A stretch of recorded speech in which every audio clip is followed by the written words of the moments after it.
sexto ano? How are you? Are you fine? I'm fine too. Bom, eu gostaria de saber, do you like sports? Você gosta de esportes? Espero que sim.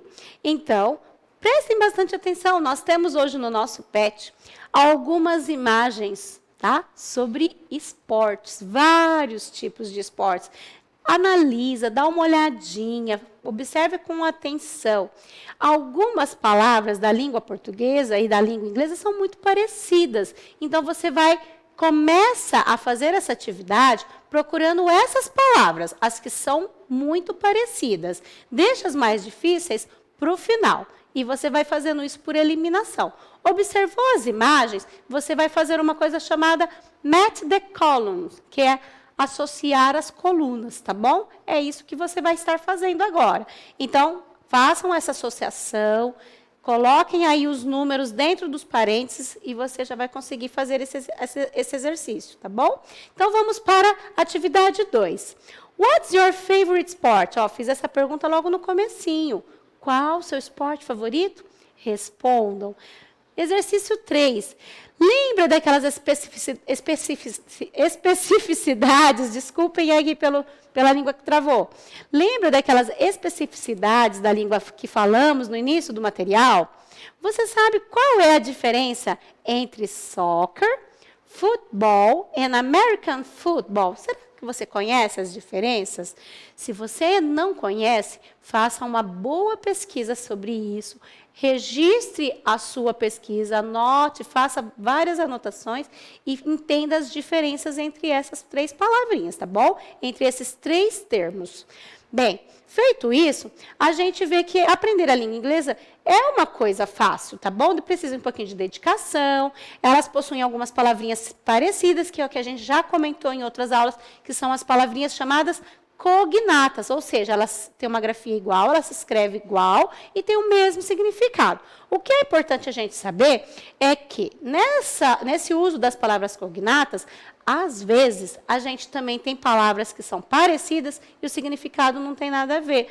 Nós chamamos esses casos de falso cognato, tá? Eles podem existir. Falso cognato. Olha, por exemplo, a palavra parents. Eu vou até colocar aqui para vocês. Parents. Parece parentes, não parece? Parentes, mas não é. São os pais. Pais.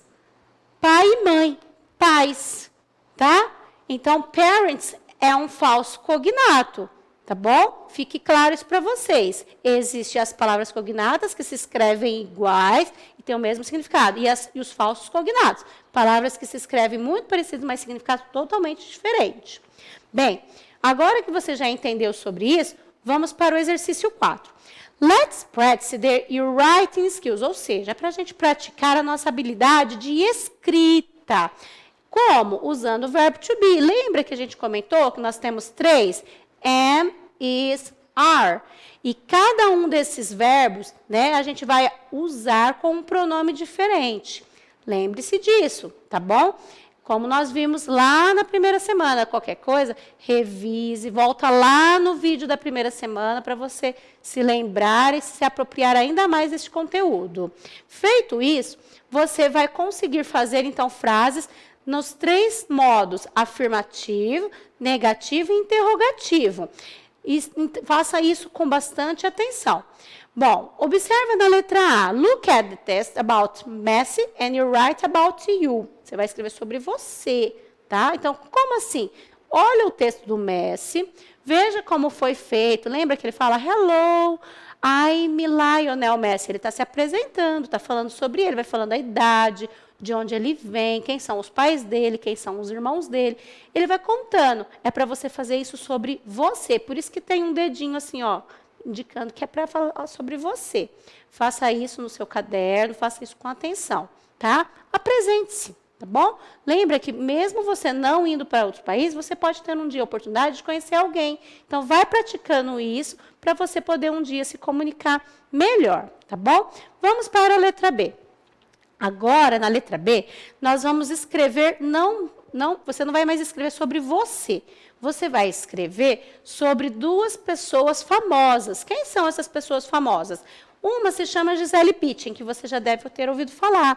É uma modelo muito famosa, muito bem reconhecida e muito aclamada pela mídia, tá? Muitos gostam dela, porque ela é uma pessoa muito especial, ela ajuda muitas pessoas necessitadas, então vocês vão descobrindo muito sobre ela. E fala também sobre o marido dela.